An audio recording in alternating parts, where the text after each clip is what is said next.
E eu que descobri que o barulho que a vizinha fazia na hora de namorar era com o meu marido.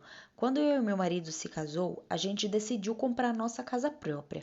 Eu sempre tive preferência por casa mesmo, por ter mais espaço, mas o meu marido cismou que queria comprar um apartamento. E não era qualquer apartamento, ele queria comprar no mesmo lugar que o amigo dele morava.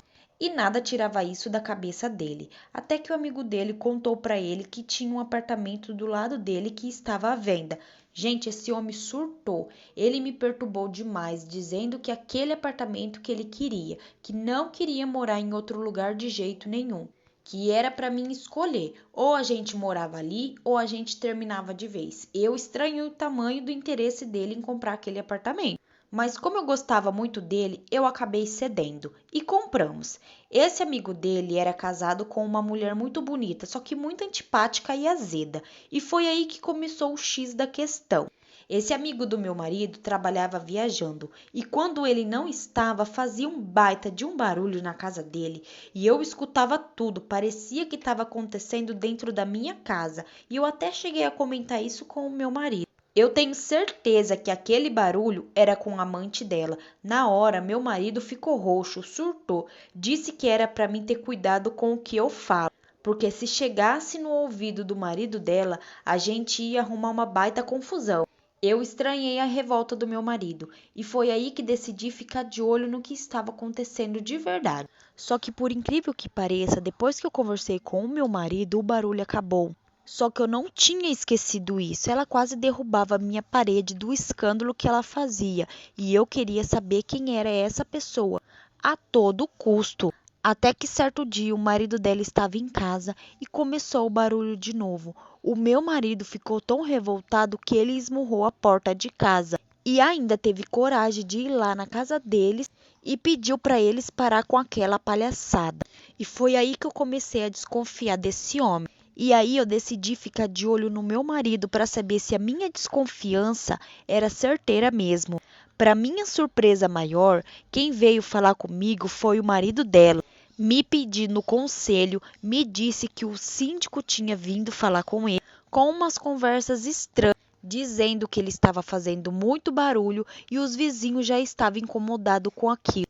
Ele perguntou se eu tinha escutado alguma coisa porque eu passava mais tempo em casa. Aí eu me abri. Falei como não só tinha ouvido, como também desconfiava que era o meu marido que estava indo na casa dele. Ele começou a chorar, falando que não saberia a reação dele se isso fosse verdade. E foi aí que a gente combinou de pegar os dois traidores no pulo do gato.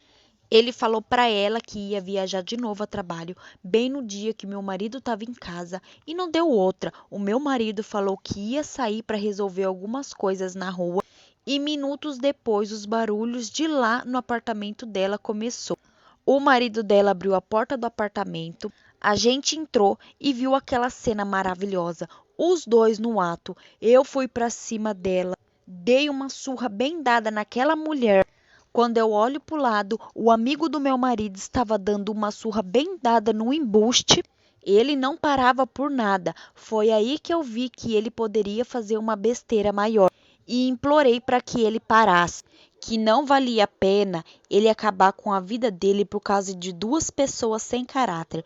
Os vizinhos também começaram a chegar e o embuste conseguiu se livrar da surra e saiu correndo.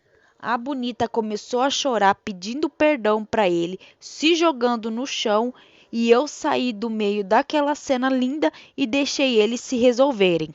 Há notícias que o embuste está correndo até hoje, porque até hoje ele não voltou nem para pegar nada do apartamento.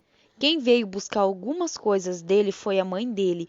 O vizinho, depois de algum tempo, voltou com a esposa dele. E eu, por causa da vergonha que eu passei naquele prédio, decidi vender o meu apartamento e seguir a minha vida em outro canto. O embuste nessa hora apareceu, querendo a parte dele no apartamento. Ele entrou na justiça, mas como ele não tinha mais direito, ele perdeu tudo, porque foi ele quem abandonou a casa. Enfim, o que você faria numa situação dessa? Deixe a sua opinião aqui nos comentários que eu quero saber. E não se esqueça de curtir e compartilhar para me ajudar.